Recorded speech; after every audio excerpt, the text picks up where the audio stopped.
Some new developments and new questions tonight in the death of a young man in police custody. Tonight, 6 Baltimore police officers involved are suspended with pay. CBS 2's Tony Aiello is here now with the very latest. Tony? Christine, police are urging calm and promising to provide answers in the death of 25-year-old Freddie Gray. Protesters want to know why he was stopped, how he suffered a fatal spinal injury, and whether enough was done to try to save his life.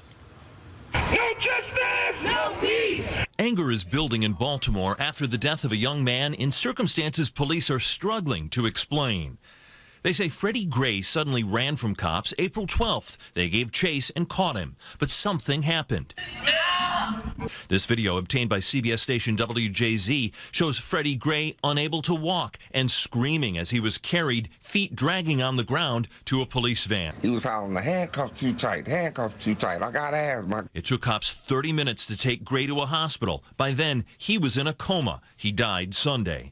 An autopsy showed a horrific injury to his spine. And what we need to get to is how that injury occurred. Police showed several videos from security cameras which did little to explain what unfolded. They also said Gray was placed in leg irons during the trip to the hospital and that the van made several stops, even though Gray was pleading for medical help.